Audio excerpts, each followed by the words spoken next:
Hey, horror fans! Once again, it is me, the Horror Miser Monty G. It's time to review the latest slasher film. This is from the writer-director Chris Nash. It is the Canadian slasher film In a Violent Nature. Yeah, shouldn't mess with good old Johnny.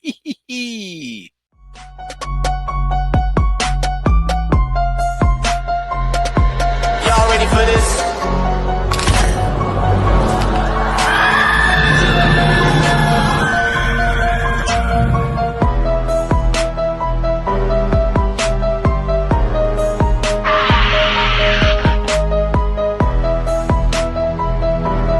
Hey, horror fans! Once again, it is me, the Horror Miser Monty G. Now, In a Violent Nature is a 2024 Canadian slasher film. It was written and directed by Chris Nash.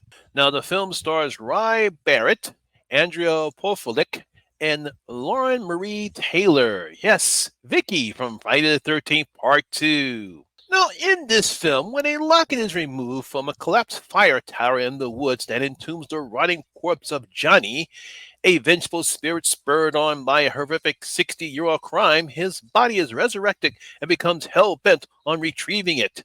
Wait a minute, is this Friday the 13th Part 6? But this was a different horror movie. Why am I getting Friday the 13th Part 6 vibes? Horror fans, when it comes to one sub-horror that you can always count on when it comes to horror films, it is the slasher genre. You stick a bunch of young, horny teenagers or young adults in the middle of nowhere. All of a sudden, they're being attacked one-on-one by some crazy man in a mask, whether it's Jason, Freddy, or even Michael Myers.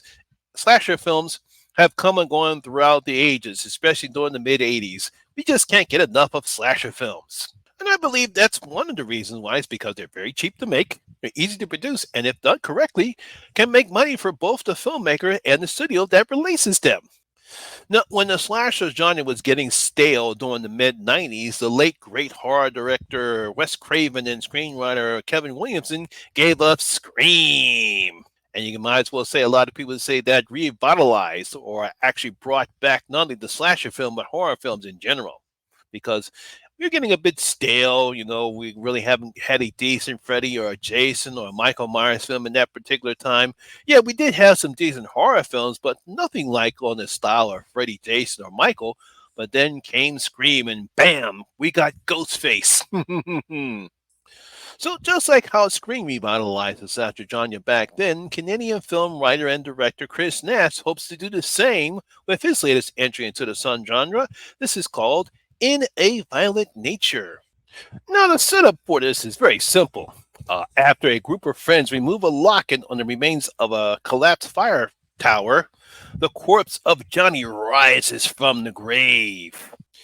Now, we later learn that Johnny is a mentally challenged son of a local merchant who, decades earlier, died from falling from a fire tower after being tricked by a bunch of log workers in believing the tower had a bag of toys, only to be scared by the workers and unfortunately fell to his death. Oh, poor Johnny. Those damn log workers taking advantage of the poor kid. We also learned that after that incident, it seems like a whole bunch of the loggers were killed mysteriously and they didn't know who was doing the killing. Some people believed Johnny came back as a vengeful spirit and took his revenge on those poor loggers. Well, since removing the locket, it seems that Johnny is back and he is on a mission to get that locket back, and nothing and no one will stand in his way to get it back. That's kind of what the film is about. Now, you cannot get an easier premise as this one, and I'm sure, just like I did, everyone will be having Friday the 13th Part 6 vibes while watching this film, because that's kind of what this film is like. And that's because Johnny does the same thing what Jason did in Part 6, walking around the woods and killing anyone who gets in his way. I mean, you see Johnny walk from here, you see Johnny walk from there, he encounters some people, he kills them, he goes here, he goes there, kind of what like Jason did in Part 6. Jason goes here, he kills more people, he goes to the recreation van, he kills them, goes to the sheriff, he kills so it's really kind of nothing new here as far as the premise of this film is concerned. It's basically almost like a carbon copy of Friday the 13th Part 6. But the significant differences with Chris Nash's film is that it's told by Johnny's perspective. kind of like a 3D or a third person perspective, because all we see is not like the first person perspective like they did with the remake of Maniac. With Elijah Wood, this is actually told from a third party perspective because the camera is always behind Johnny. We see Johnny walking, and he encounters everyone he encounters. That's how they do it in this particular film.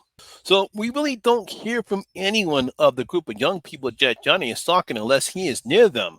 Like at the time, we get the exposition dump regarding his backstory before Johnny is about to attack them. This is the only time we hear any of the group of young people. Now, while this doesn't allow any type of character development, we really don't have anyone to pull for. Chris is simply just trying to give the audience a different type of a slasher film, one where the focus is on the killer. So you really got to give Chris some credit for trying to create something a little bit different in the slasher genre. Because even though we have seen this before, like I said, with the remake of Maniac, where that was actually told some point in time from the first person perspective from Elijah Woods.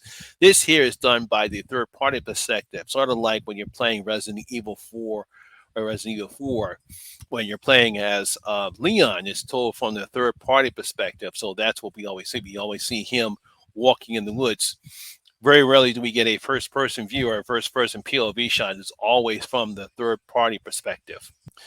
I also have to give Chris a lot of credit because this film looks very great because he does take advantage of where this film was shot. It was shot on location in the Angloma district in Ontario near I think it's Sault Ste. Marie, somewhere in Canada. So he really takes advantage of all the forest there, the forest, the trees, and he never doesn't use. He actually doesn't use a soundtrack. There's no music in this particular film because we all know when it comes to either Freddie, Jason, or Michael, they have their own typical type of music.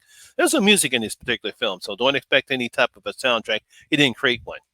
Now, because Chris was using this type of method of filming, we don't get any of the typical slasher stereotypes or tropes in this film, like when people make dumb decisions, the jock, the nerd, or the mean girl, or the whatever type of girl you want to call, or the good girl, or the virgin girl. We haven't get that one. We really don't get those type of tropes in this particular film. Now, by using this method, we get some very bloody and gory kills from Johnny. And there's one particular kill that I'm sure will cause the audience to scream when they see it, because I like, ooh, man, that's ooh. I don't think anyone ever seen a kill like that before. If you've seen the film, you should know what I'm talking about. But I'm not going to spoil it in this video in this review right here. But when you see it, you'll know what I'm talking about.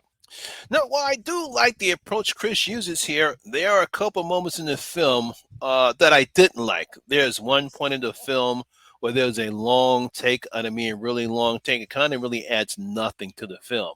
I think Chris was trying to show the brutality that Johnny has in this particular film, but there are other ways you can show a killer's brutality without a very, very long take. And it's like, okay, he's bad. He's a badass killer. Yes, yes. Let's move on. The main problem I do have with this particular film takes place in the third act, which kind of lasts about 15 to 20 minutes, and literally nothing happens. And I do mean nothing happens. I mean, my guess is that Chris wanted to try something different, especially dealing with the final girl trope. But he had that scene drag on and on and on and on and on. I'm like, what are you doing, Chris? What's happening? It's like, what are you trying to do here? It didn't make any sense. I mean, overall, I think I understand why Chris did it, but I'm sure most slasher fans will be disappointed because I'm sure they wanted to see the showdown that we normally see in slasher films between the killer and the final girl. I mean, as much Halloween fanboys complained about Halloween Ends because they didn't get the so-called battle between Laurie and Michael Myers. That's something that we expect to see in most slasher films, and for some reason, Chris decided to go a different route.